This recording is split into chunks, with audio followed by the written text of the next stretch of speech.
Chers camarades, bonjour à tous et soyez les bienvenus. Et on rend grâce à Dieu pour cette journée mémorable qui nous a permis de nous retrouver ici. Et je vous souhaite à tous la bienvenue au Burkina Faso, pays des hommes intègres, pour ce premier forum international Investir au Burkina Faso.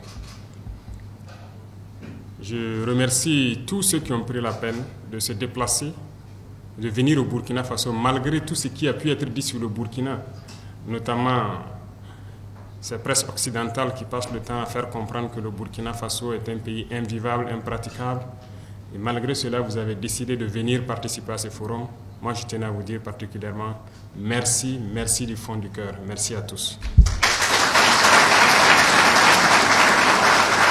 Je pense que ce forum est une opportunité immense pour d'abord se comprendre. Pour moi, ce premier forum n'est pas forcément dans la profondeur des relations d'entreprise et autres, mais surtout pour comprendre le Burkina Faso. Alors, tout de suite, j'ai parlé donc de l'aperçu du Burkina par rapport à certains médias, certaines nations.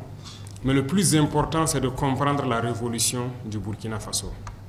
Et je pense que nous sommes le seul pays en Afrique qui ait déclaré la révolution. Et c'est difficile, peut-être pour un investisseur, de comprendre ce que c'est que la révolution et comment investir en temps de révolution. Et je puis vous assurer qu'en Afrique, c'est peut-être la seule opportunité offerte pour investir de manière sûre. Et il faut que tous ceux qui viennent pour investir le comprennent. Pendant plusieurs années, beaucoup d'investisseurs sont venus au Burkina Faso, dans cette démocratie qu'on connaît, mais beaucoup, venus d'ailleurs, ont été trahis, ont été déçus. Certains ont été escroqués, certains ont été arnaqués. Ils ont été heurtés dans le ministère à beaucoup de refus d'agrément. Ils ont été heurtés à la corruption, à beaucoup de faits qui les ont empêchés de s'implanter au Burkina Faso. Certains sont témoins, nous le disons parce que beaucoup d'investisseurs sont revenus vers nous et nous ont expliqué un peu toutes leurs mésaventures au Burkina Faso dans ces temps de démocratie. Et c'est l'inconvénient de la politique en Afrique. Aujourd'hui, nous sommes en révolution et quelqu'un n'a pas besoin de déposer un agrément pour faire des années ou qu'on le demande à ce que nous courons avant de pouvoir s'installer. Nous faisons les choses en toute transparence. Et ça, c'est très important. Donc, c'est le premier pas pour pouvoir rentrer au Burkina Faso. Toutes ces tracasseries sont désormais dans le passé. Et vous pouvez venir en toute sérénité investir au Burkina Faso. Deuxième chose, nous avons mis beaucoup d'armements juridiques, si je peux dire, en place pour pouvoir sécuriser les investissements. Et je pense qu'il y a une panoplie de textes que vous pourrez donc lire pour comprendre mieux pourquoi on veut protéger les investissements des nationaux et même aussi de ceux qui viennent pour investir au Burkina Faso. Parce que la révolution, elle est populaire. Et qui dit populaire, nous avons une population très jeune. Et ça serait du dilatoire que de chanter sur le toit que nous nous battons pour l'emploi des jeunes sans penser à l'industrie, à la transformation. Donc, l'investissement. Et nous pensons que pour que les jeunes aient de l'emploi, il faut qu'on ait de l'industrie, il faut qu'on ait de la transformation sur place. Et donc, qui mieux que les investisseurs pour pouvoir donc accompagner, à pouvoir donc donner de l'emploi à la jeunesse. Et donc, c'est aussi une des missions de notre révolution. Et Dieu merci, le Burkina Faso est un pays très résilient, très jeune et très travailleur. Nous avons une jeunesse qui se donne aujourd'hui corps et âme au travail parce que nous avons réussi à changer beaucoup de mentalités, à remettre les gens au travail et les résultats se font sentir. Donc, une raison de plus d'avoir cette certitude de pouvoir investir au Burkina Faso et d'avoir la main-d'œuvre nécessaire et qualifiée pour pouvoir vous accompagner également. Alors, une chose aussi que je tenais à dire à vous investisseurs, c'est cette particularité du Burkina Faso en Afrique. Il ne faut pas se mentir. Je viens de donner quelques faits tout de suite. Le Burkina n'est plus dans cette logique. Il ne faut pas venir en investisseur chercher à corrompre soit le ministère, quelqu'un au ministère ou à la présidence pour espérer avoir des avantages. nous bannissons la corruption de nos activités.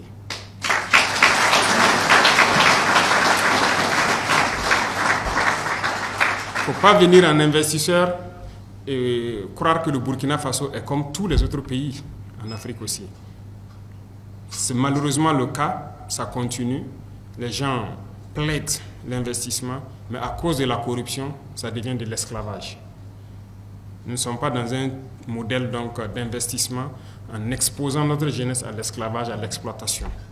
Non, voilà pourquoi nous voulons faire les choses de manière transparente et que chaque partie puisse tirer profit des investissements au Burkina Faso. Le Burkina Faso est un pays très riche. J'ai parlé tout de suite de notre ressource humaine. Nous avons un sous-sol immensement riche de divers types de matériaux. Voilà. Nous avons donc un sol riche pour l'agriculture et le gouvernement met beaucoup d'énergie et d'argent pour pouvoir accompagner nos producteurs.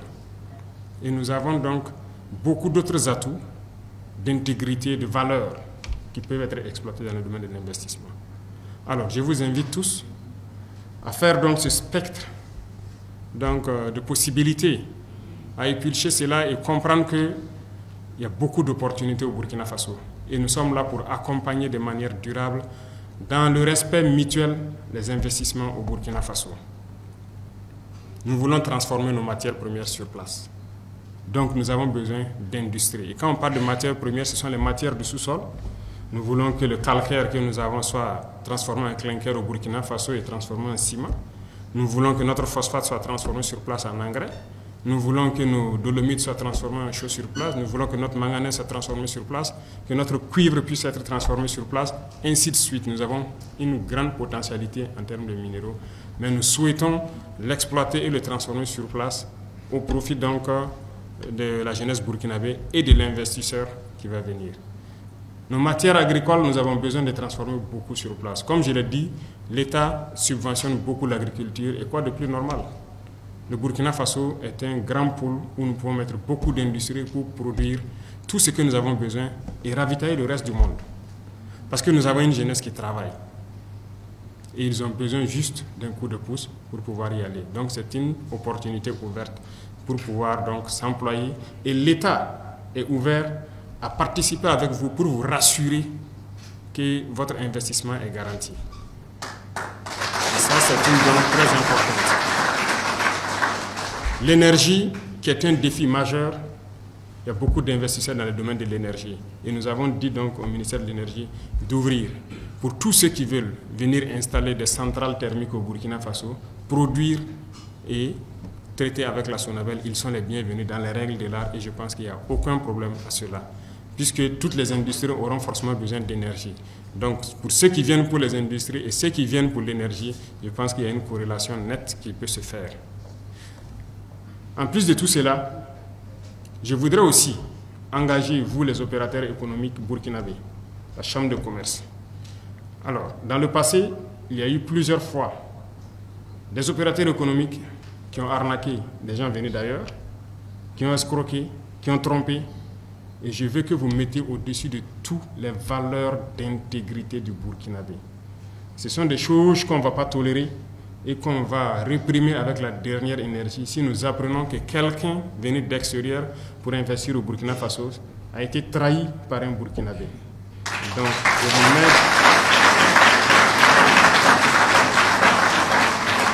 je prends tout le monde à témoin ici pour que tout puisse se faire dans les règles de l'art. Donc, sur le volet sécuritaire et infrastructure de transport, le Burkina Faso est en train de jouer sa partition. Nous nous battons sur le terrain pour récupérer l'entièreté de notre sol, pour pouvoir sécuriser tous les investissements, mais aussi nous nous battons pour construire beaucoup de routes pour vous permettre de pouvoir circuler avec les marchandises et tout ce qui va avec de façon libre et sécurisée. Je vous souhaite donc la bienvenue une fois de plus et que chacun puisse tirer profit de ce forum, que ce soit en B2B comme vous aimez le dire, que les investisseurs puissent se croiser ou que les investisseurs puissent croiser les structures habilitées et qu'on puisse donc lancer le chemin du développement du Burkina Faso ensemble avec les amis du Burkina Faso. La géopolitique mondiale a changé et je pense que vous qui êtes là, vous êtes nos amis les plus proches et ensemble nous pouvons faire bouger les lignes. Et chacun pourra donc dans le respect mutuel tirer profit de la situation actuelle. Merci beaucoup à tous. Je souhaite que tout un chacun retourne en très bonne santé chez lui et que le Burkina Faso, très prochainement, connaisse donc de nouvelles industries qui vont germer à partir de cette rencontre. Et je vais suivre de façon particulière toute personne qui va venir pour investir au Burkina Faso pour que ça se passe rapidement et de façon transparente. Merci beaucoup. La patrie, la mort.